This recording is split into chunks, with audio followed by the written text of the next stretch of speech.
حالت خواہ کیسی بھی ہو نماز پڑھنا۔ حسن بصری نے کہا کہ مسلمان اپنے زخموں سے چور ہونے کے باوجود ہمیشہ نماز پڑھتے رہے، زخموں سے خون بہ رہا ہے پھر بھی نماز پڑھتے تھے۔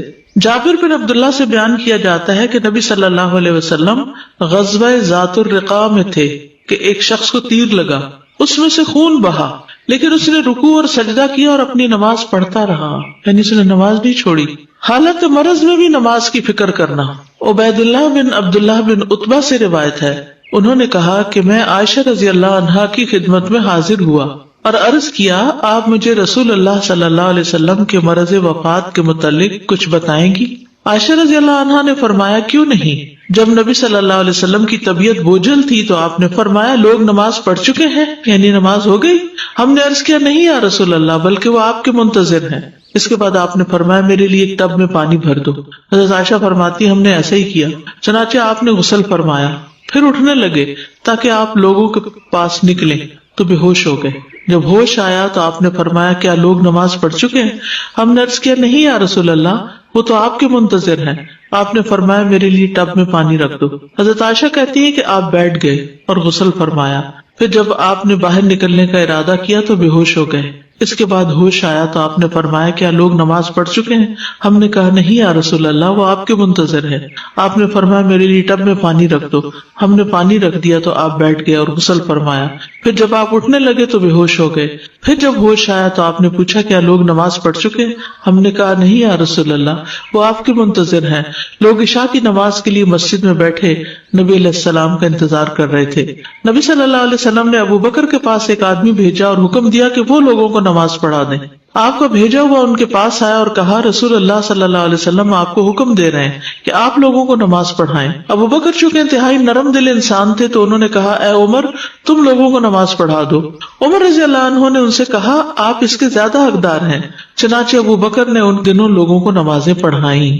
اس کے بعد نبی صلی اللہ علیہ وسلم نے اپنے مرض میں کچھ افاقہ محسوس کیا تو آپ دو آدمیوں کے درمیان سہارا لے کر نماز ظہر کے لیے تشریف لائے۔ ان میں سے ایک عباس رضی اللہ عنہ تھے، دوسرے کون تھے؟ حضرت علی بن ابی طالب۔ اس وقت ابو بکر لوگوں کو نماز پڑھا رہے تھے۔ جب ابو بکر رضی اللہ عنہ نے آپ کو دیکھا تو پیچھے ہٹنے لگے، مگر آپ نے ان کی طرف اشارہ کیا کہ پیچھے نہ ہٹیں۔ پھر آپ نے فرمایا، مجھے ان کے پہلو میں بٹھا دو۔ چنانچہ ان دونوں نے آپ کو ابو بکر رضی اللہ عنہ کے پہلو میں بٹھا دیا۔ کہتے ہیں اس وقت ابو بکر رضی اللہ عنہ نبی صلی اللہ علیہ وسلم کی اقتداء میں نماز پڑھ رہے تھے، جبکہ لوگ ابو بکر کی اقتداء میں نماز ادا کر رہے تھے اور نبی صلی اللہ علیہ وسلم بیٹھے ہوئے تھے۔ وہ آہستہ اللہ اکبر کہتے ہوں گے نا، تو پھر حضرت ابو بکر اس کو دہرا رہے تھے۔ تو اس حدیث سے آپ دیکھیے کیا پتہ چلتا ہے کہ بے ہوشی بھی ہو تب بھی نماز نہیں چھوڑنا، نماز سے راحت پانا۔ عبداللہ بن محمد بن حنفیہ کہتے ہیں کہ میں اور میرے والد انصاریوں میں ہمارے سسرالیوں کے ہاں کسی کی عیادت کے لیے گئے، بیمار کو پوچھنے، تو نماز کا وقت ہو گیا تو اس نے اپنے گھر والوں میں سے کسی کو کہا، اے لڑکی، میرے لیے وضو کا پانی لاؤ، شاید میں نماز پڑھ لوں تو راحت پاؤں۔ اب یہ بیمار ہے، جو بیمار ہے وہ کہہ رہے ہیں پانی لاؤ نماز پڑھوں۔ کہتے ہیں ہم نے ان کا یہ جملہ پسند نہ کیا تو انہوں نے کہا، میں نے رسول اللہ صلی اللہ علیہ وسلم کو سنا ہے، آپ فرماتے تھے، اے بلال اٹھو، ہمیں نماز کے ساتھ راحت پہنچا۔ وہ عیادت کرنے گئے ہیں، وہ پاس بیٹھے ہیں، نماز کا وقت ہو گیا، وہ کہتے پانی لاؤ تاکہ میں آرام پاؤں نماز سے۔ کاش ہمیں بھی یہ احساس ہوتا کہ نماز آرام دینے والی ہے، سکون دینے والی ہے۔ ہم اور چیزوں میں سکون ڈھونڈ رہے ہیں جبکہ سکون نماز میں ہے۔ مریض کے لیے خوشخبری، مریض کو خیر و بھلائی ملنا۔ رسول اللہ صلی اللہ علیہ وسلم نے فرمایا، جب کوئی بندہ بیمار ہوتا ہے یا سفر میں جاتا ہے تو اس کے وہ تمام عمل لکھ دیے جاتے ہیں جو وہ حالت قیام اور تندرستی میں کرتا تھا۔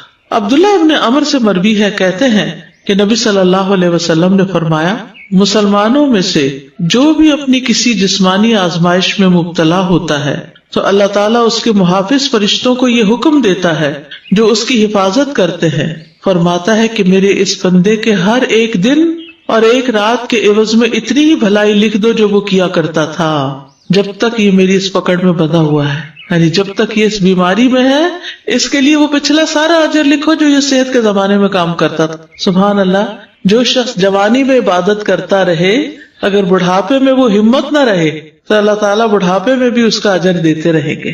کمزوری ہے، اس طرح اٹھا نہیں جاتا، وہ سارے جو ارکان ہیں وہ صحیح طور پہ ادا نہیں ہوتے، گھٹنے بیٹھ گئے، نیچے بیٹھ کے نہیں پڑھ سکتے، زیادہ دیر قیام نہیں کر سکتے، سلسلہ صحیحہ کی حدیث ہے، جب مسلمان آدمی بیمار ہوتا ہے تو اللہ تعالیٰ اعمال لکھنے والے فرشتوں سے کہتے ہیں یہ بندہ اپنی صحت مندی میں جو بہترین اعمال کرتا تھا ان کے مطابق اس کا اجر و ثواب لکھتے جاؤ یہاں تک کہ میں اسے شفا عطا کر دوں، یعنی جب تک بیمار ہے اجر لکھا جاتا رہے۔ فرشتوں کی ہم نشینی ملنا، نبی صلی اللہ علیہ وسلم نے فرمایا یقیناً کچھ لوگ مسجدوں کی میخیں ہوتے ہیں، یعنی ہمیشہ مسجد میں نظر آئیں گے، فرشتے ان کے ہم نشین ہوتے ہیں، اگر وہ غائب ہوں تو فرشتے انہیں تلاش کرتے ہیں، اگر وہ بیمار ہو جائیں تو ان کی عیادت کرتے ہیں، اور اگر کسی کام میں مصروف ہوں تو ان کی مدد کرتے ہیں۔ کئی دفعہ آپ بھاری سے بھاری مشکل سے مشکل کام آپ کو یوں لگتا ہے جیسے آسان ہو گیا، جلدی ہو گیا، اور جو لوگ دور دور سے ڈرائیو کر کے آتے ہیں اور ماشاءاللہ تھکتے نہیں،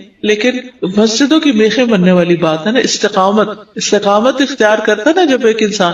کئی دفعہ لوگ آپ سے پوچھتے ہیں آپ تھکتے نہیں، آپ روز گھر سے جاتے ہیں، آپ روز اتنا سفر کرتے ہیں، ہم تو گھر کے کام کر کے ہی تھک جاتے ہیں، تو آپ باہر بھی کرتے ہیں گھر میں بھی کرتے ہیں، تو آپ واقعی نہیں تھکتے؟ کیوں نہیں تھکتے؟ اللہ کی مدد ہوتی ہے، وہ جو خوشی آپ کو ملتی ہے اللہ کے ذکر کی مجلس میں، تو اس سے ایک اور انرجی مل چکی ہوتی ہے انسان کو۔ مریض کے لیے نماز کے واجبات کی ادائیگی کا قاعدہ، جس طرح ممکن ہو اسی طرح نماز پڑھنا۔ عمران بن حسین رضی اللہ عنہ کہتے ہیں کہ مجھے بواسیر کا مرض تھا، پائلز تھے، تو میں نے نبی صلی اللہ علیہ وسلم سے نماز کے بارے میں دریافت کیا۔ آپ نے فرمایا کھڑے ہو کر نماز پڑھو، اگر تمہیں اس کی بھی طاقت نہ ہو تو بیٹھ کر ادا کرو، اور اگر اس کی بھی طاقت نہ ہو تو پہلو کے بل لیٹ کر پڑھ لو، یعنی کرسی پہ نہیں بیٹھ سکتے، چارپائی پہ نہیں بیٹھ سکتے تو لیٹ جاؤ، سائڈ پہ پڑھ لو۔ نماز کے جس رکن کو ادا کرنے کی طاقت ہو وہ ادا کرنا واجب ہے۔ مثلا آپ قیام کر سکتے ہیں لیکن رکوع نہیں کر سکتے تو قیام کر لیجئے، آپ قیام نہیں کر سکتے لیکن رکوع کر سکتے ہیں تو رکوع کر لیجئے، آپ قیام اور رکوع کر سکتے سجدے میں نہیں جا سکتے تو قیام اور رکوع تو پراپر کیجئے، سجدے کے لیے آپ کرسی پہ بیٹھ کے اشاروں سے نماز پڑھ لیجئے۔ اسی طرح بعض اوقات قیام نہیں ہوتا، جیسے رمضان میں قیام ہوتا ہے نا، قیام اللیل، تو آپ کیا کرتے ہیں کچھ دیر کھڑے رہتے ہیں پھر بیٹھ جاتے ہیں، لیکن رکوع اور سجدہ آپ کر سکتے ہیں، تو رکوع اور سجدہ کرتے جائیں، یہ نہیں کہ ایک دفعہ بیٹھے تو ہر چیز بیٹھ کے کر رہے ہیں۔ تو یہ یاد رکھیے کہ نماز کا جتنا رکن آپ ادا کر سکتے ہیں، اگر سارا وقت کھڑے نہیں ہو سکتے، آدھا بھی ہو سکتے تو آدھا کھڑے ہو جائیں پھر بیٹھ جائیں، لیکن جب رکوع کا ٹائم ہے تو کھڑے ہو جائیں پھر رکوع کر لیں۔ نماز کے واجبات کو ادا کرنے کا قاعدہ یہ ہے کہ نمازی جس فعل کو سر انجام دینے کی طاقت رکھے اسے ادا کرنا اس پر واجب ہے، اور جس رکن کو ادا کرنے سے وہ عاجز ہو وہ ساقط ہے۔ جو کر ہی نہیں سکتے، ہم بعض اوقات ایسے تو گھٹنے اکڑ جاتے ہیں، تو آپ پوری طرح جلسہ استراحت میں پوری طرح پیچھے نہیں بیٹھ سکتے، یعنی آگے اکڑوں سے ہو کے بیٹھے ہوئے ہوتے ہیں، کوئی بات نہیں، یہ نہیں کہ اٹھتے ہی دوبارہ سجدے پہ چلے گئے، نہیں، جتنا رک گئے، ٹیڑھے رکے سیدھے رکے، جتنی استطاعت ہے، فاتقوا اللہ ما استطعتم۔ لہذا جو شخص قیام کرنے سے عاجز ہو تو وہ قیام کی حالت میں کرسی پر بیٹھ سکتا ہے، لیکن رکوع اور سجدہ اس کی اصل صورت میں ہی کرے گا۔ جیسے قیام سے عاجز ہے کوئی، جیسے لمبی نماز میں مثلا، تو قیام میں کرسی پہ بیٹھ جائے لیکن رکوع اور سجدہ اصل صورت میں کرے، یعنی پھر اٹھ کے آرام سے رکوع بھی کرے، سجدے میں بھی جائے۔ اگر وہ قیام میں کھڑا ہو کر نماز ادا کرنے کی استطاعت رکھتا ہے اور اس کے لیے رکوع اور سجدہ کرنا مشکل ہے تو وہ کھڑے ہو کر نماز پڑھے گا اور رکوع اور سجدے کے وقت کرسی پر بیٹھ جائے گا اور اپنے سجدوں میں اپنے رکوع سے زیادہ جھکے گا۔ یہ نوٹ کر لیجیے، کس طرح کرسی پہ پڑھے گا، اپنے سجدوں میں رکوع سے زیادہ جھکے گا، یعنی بیٹھے بیٹھے ہی رکوع کرے گا کم جھک کر، اور جب سجدہ کرے گا بیٹھے بیٹھے تو زیادہ جھکے گا۔ قیام سے معذور شخص پر سجدہ اور رکوع کرنا لازم ہے۔ اگر وہ عذر کی وجہ سے قیام ترک کرے تو اس وجہ سے اس کے لیے اپنے سجدوں اور اپنے رکوع کے لیے کرسی پر بیٹھے رہنا جائز نہیں، وہ تو اٹھے اور کرے، جس سے پہلے میں نے عرض کیا۔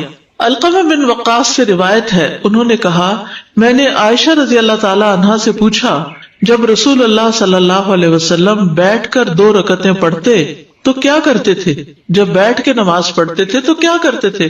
انہوں نے جواب دیا آپ ان میں قرات کرتے رہتے، جب رکوع کرنے کا ارادہ کرتے تو کھڑے ہو جاتے پھر رکوع کرتے تھے، یعنی قیام میں بیٹھ جاتے لیکن رکوع کے وقت پھر کھڑے ہو جاتے۔ سمجھ آ گئی بات؟ اوکے۔ سجدہ اور رکوع سے معذور شخص پر قیام کرنا لازم ہے، یعنی اگر کوئی شخص کھڑا تو ہو سکتا ہے لیکن رکوع اور سجدے میں نہیں جا پاتا تو کم از کم قیام ضرور کرے۔ کچھ لوگ ہوتے ہیں قیام کر سکتے ہیں لیکن وضو کیا، جا کے ڈھک کرسی میں بیٹھ گئے اور وہی سارا پڑھا، نہیں، اگر آپ کھڑے ہو کے کھانا پکا سکتے کچن میں تو نماز میں آ کے کیوں بیٹھ گئے؟